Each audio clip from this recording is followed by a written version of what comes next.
All right. It's July 3rd, and this is my Founder's Journal for the week. Oh, yeah. This week was a long one. They all seem to be long lately. 4 weeks ago, I decided we really needed to make a push, and I needed to make an effort to embed AI more natively into our company. And in order to do that, I have to understand, exactly what's happening, because you can't automate a process you don't know, and you shouldn't automate a process that isn't fully optimized.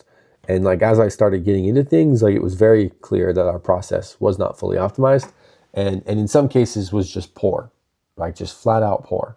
We've made a lot of changes since then. Changes to our process, changes to our team.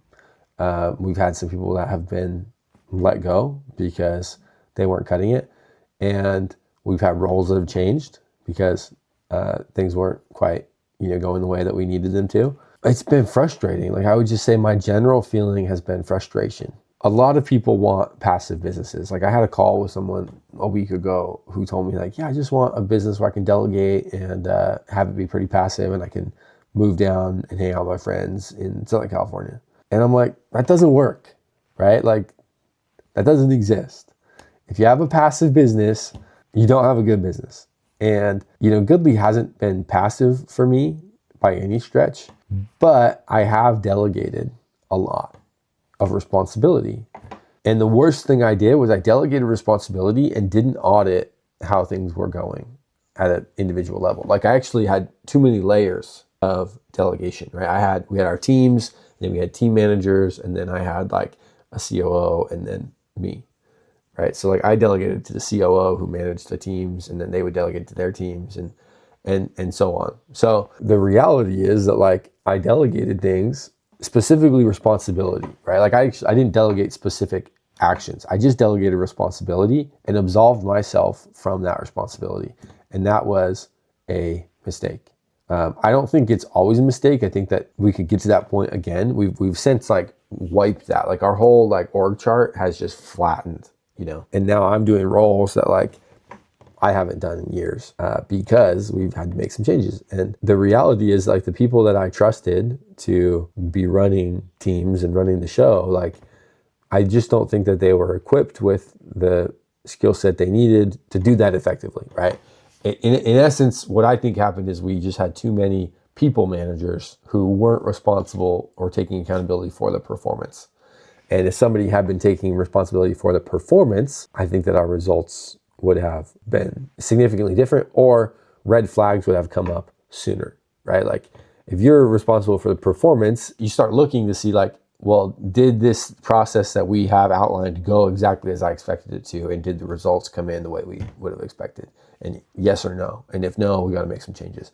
But instead, it's well, we're focused on people managing and managing the people. It's yeah, did they show up to work, and are they doing their job? Do they say they're doing their job? Great, cool, everything's good and dandy. And then people just coast, and when I say coast, I don't mean nobody's working. I just mean they're probably working on the easy things, right? The things that are in front of them that aren't gonna rock the boat. So we've rocked the boat a lot in the past few weeks. That's been hard for people. I'm frustrated at myself because I made the mistake of delegating responsibility for things with no guardrails for measuring whether that responsibility was being met. I mean, that was all really high level for a reason, right? I don't want my team coming in and watching this and being why is he bagging on different people and different processes? And it's yeah, we'll just keep it high level. The people who needed to be bagged on and have some really critical feedback got it.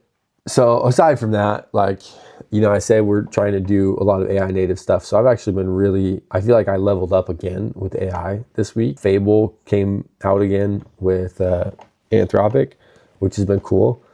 I don't really know the difference. I don't think I'm a power user enough to really tell the difference between Fable and Opus 4.8. I upgraded my ChatGPT again. We're on the higher usage plan with Codex. And I moved into using Cursor instead of Claude desktop app for Claude Code. So now it's I'm doing everything in Cursor, which will be a lot easier to just swap out Codex for Claude Code. And yeah, I mean, just I've been getting a crash course in GitHub. So right now I'm building out the infrastructure for agents, right? We want to actually have agents. And I've had things that we've called agents before. They've really just been workflows where I'm like, we actually need agents that people can like trigger and run in the background, executing the tasks that we want them to execute. I mean, that stuff, it's like we've got a layer. I'm not going to get these layers quite right, but there's like the layer that the team sees, the interface layer, we'll call it. That's where they have like a dashboard where they can see all of the agents. They can trigger it from Slack. And then we've got the orchestration layer, which is ingest. And there's like a gateway layer. We're using Vercel's AI gateway for that, which took me way longer than it should have to understand, but it's actually pretty cool because like we just pay through Vercel for different models that we're using rather than having to like plug in an API key and pay on different platforms like OpenAI and Gemini and Anthropic. Like we just do it all through Vercel. There doesn't seem to be any markup, which is interesting. I mean, I pay to use Vercel as a subscription, but there's supposedly no markup on the API costs. And then we've got like our model layer, right? So where we're telling it to use, Anthropic or OpenAI. We've got a database with Supabase that we're using that's going to track all of our runs and whatnot. And then all of this part I haven't actually built yet. I'm going to build it today, but all of like the agents live in GitHub. So anyway, it's been really fascinating, and I think we're making strides. Like I would expect that by the end of today, we have an agent that the team can trigger and run. I think by the end of the month, we'll have our whole workflow just natively built with AI so that the team can just run agents. The one thing I'll say, I don't know if I mentioned this in a previous video, I talked about my database for sales. I built the database initially last summer. It turned out it all got deleted. I had like literally a setting that said like delete this. It was a temporary table and like delete after 60 days.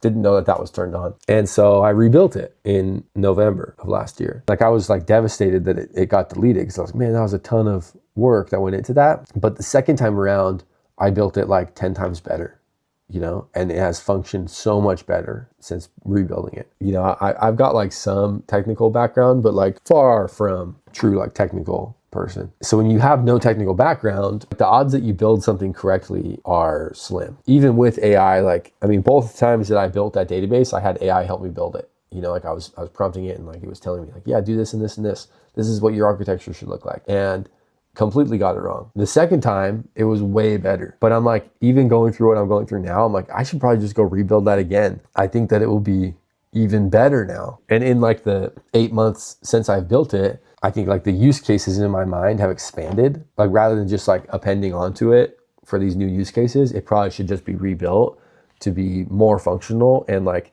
absorb new use cases in the future better. So all to say, like I think the same thing will happen with these agents and my setup, like GitHub. Like I'm like, I probably set up GitHub wrong. Like my GitHub architecture is probably all jacked up. So I think the lesson there is that don't expect, even with AI, to get things right the first time, and like learn along the way and get better. I've probably said this before, like this is something I believe in deeply, is like if you outsource all of your thinking to AI, then you'll have no value. If you can't critique what the AI is outputting, then you really don't have any value. That applies at like an individual contributor level. It applies at a founder level. You need to understand what's happening under the hood, or else like you're just letting AI do its thing. And it's not that good sometimes. Even the best models still aren't that good sometimes. They can do things, but like, are they doing the right thing? Like sometimes, no, they're not. So when I'm going through and like building these agents and like trying to read the code that it's writing, it's really hard for me because I'm like, I don't really know that, but I'm learning. And like, I'm planning to take a Python class because like supposedly Python is like the foundation that like AI is built on. So I'm like, okay, well, I want to understand Python a little bit better. I don't need to write it. I don't need to like be an engineer, but I want to understand it. I'm going to have it do these agents. And like, I take the time to really understand like what's happening with these agents versus just like, oh my goodness, look at this cool thing the AI built for me. It's like, no, I want to understand what it is that got built. And then I can make better decisions, and AI can be a force multiplier versus just something that is like doing work for my company. That it's literally the same thing that I just talked about at the beginning of the video. I delegated responsibility with no guardrails for anybody beneath me or even myself to measure performance.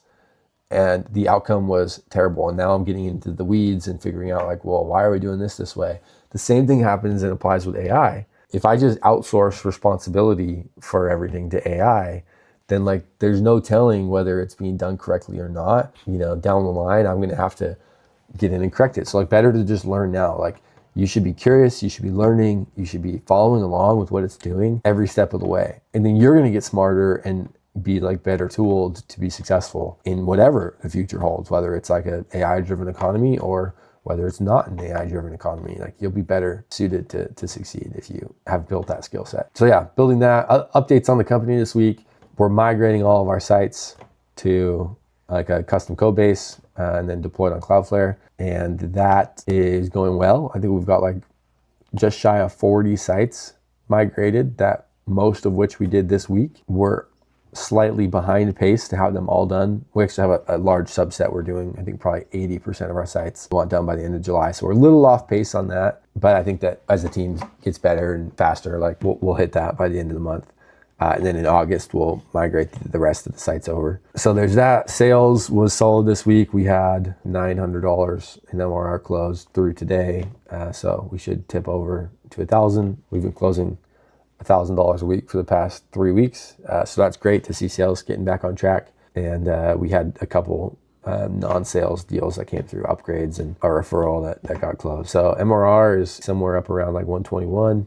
Actually, I think it's 120.9. So that's pretty good. We had a great month and look at that, just as I'm saying that, I just got a notification that a deal was won. So over 1,000 for the week. We had a really good June. Despite like all of these problems that are arising, we have increased in revenue month over month over month, or every month this year. So that's been great. Things are humming along. I read Elon Musk this past week, the book by Walter Isaacson. I've started reading while I like have the AI working in the background, waiting for me to give it permission. So that book was awesome. Like I loved it. I couldn't put it down. The first like few chapters I didn't love. I actually had started it like a year ago and just was like, oh, I can't get into this. So I skipped those chapters. I picked up where I left off, I think around like chapter 5, and great book, inspiring.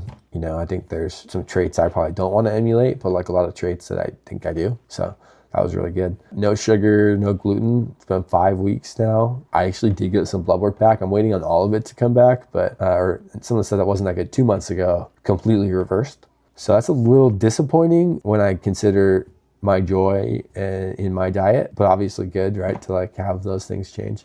Honestly, the blood work was like night and day better. Even things I wasn't worried about just like improved dramatically. I don't think like the last 4 or 5 weeks have been great exercise weeks for me. I've been walking a lot. I haven't really been lifting a ton. I would say the results I got can be like pretty much attributed just to no sugar, no gluten. No gluten has kind of just like led to like pretty low carb, but I eat a ton of fruit. I eat a lot of dried mangoes. And tortilla, like we have almond tortillas or corn like tacos and quesadillas with. So not really low carb, but like certainly lower carb than, you know, I would normally be with gluten. So that's been good. We're going to Utah next week. So like I'm trying to work a ton so that I can, you know, take a couple weeks in Utah with family and friends to be like a little bit lighter workload. You know, things are good, right? Things are like looking up. Like the company is performing well. I just probably have an attitude of like doomsdayer, which maybe is lame and people at my company disagree with, and maybe like you disagree with. But I've never been like okay, things are good, we don't need to worry kind of person. I'm always like, okay, things are going good.